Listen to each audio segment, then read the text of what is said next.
Hey everyone, and welcome to my presentation on myelination and ADHD. I know how this looks. You guys know me by now. I'm a weird little dude. Just bear with it. We got to make good time here. Myelination.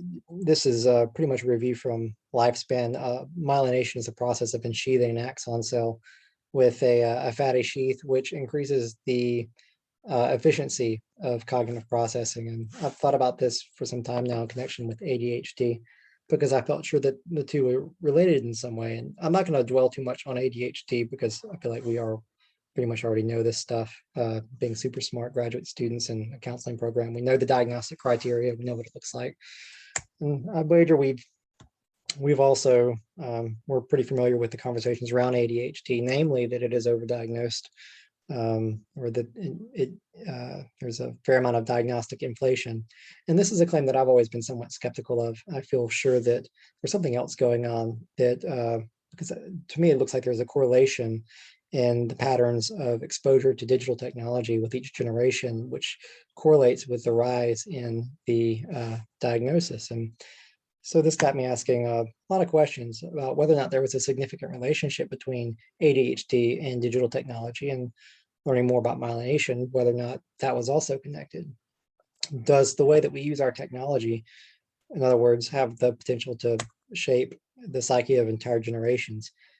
And I felt sure I wasn't the only one who was thinking about it in this way. And lo and behold, I wasn't. As you can see here, there are fairly recent studies that correlate axonal development, or the myelinated axons, with the use of those axons in the neural network, showing the relationship between executive dysfunction and screen time, and showing the connection between myelinated networks and ADHD across the lifespan. So this led me to this working hypothesis that there is in fact a meaningful correlation between ADHD symptomology and axon myelination of regions of the brain that are, I would go even further to say, associated with the specific symptoms with those subtypes of ADHD. And there are two legs of this hypothesis in theoretical terms. One is structural.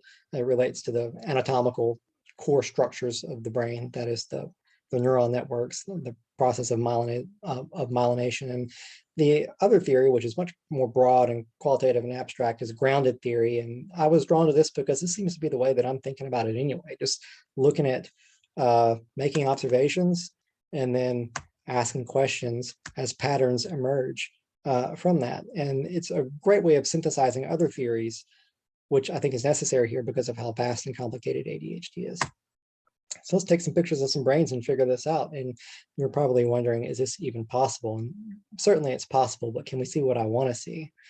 And the answer to that question too is yes, we can. There are numerous studies that, as you can see, are also fairly recent, that look at, that use different kinds of neuroimaging to look at different qualities of the brain from a morphological and structural perspective, and then others that look at quantitatively assessing myelination in adolescence to measure the impact of that on cognitive development. So these studies are already being done, but they're not asking the questions in quite the same order or involved in quite the same way as what I'm proposing here. So this is a comparative study, and this is a system that's designed after one of the studies that I read that inspired the system design of interviewing children, their parents, their teachers, and extracting qualitative data from those assessments. And then based on those assessments, putting them into two different groups, ADHD and non-ADHD, and then just taking pictures of their brains and then comparing the results. What we're going to be looking for is regional deficits in myelinated axonal networks and specific ADHD subtypes. So deficits in specific regions of the brain that are correlated to ADHD subtypes, and then looking for a connection between that and the qualitative data that we harvested prior on screen time. What could this relationship explain? Well, we know that there's typically a lot of ADHD can trail off in adulthood, and we know that myelination continues into adulthood. They could explain that. Remittent, persistent ADHD in adults. There could be potential new therapies that are used for treating myelinated degeneration in older populations that could be used to encourage myelination in younger people who experience ADHD. There are ways that this could inform the detection and preventative measures that we use to detect and prevent children from developing ADHD. So there's a lot here that is potentially very useful, that shows that these are questions worth, I think, investigating. And here are all the references I used in the study. We're done in less than 6 minutes. It's pretty smooth.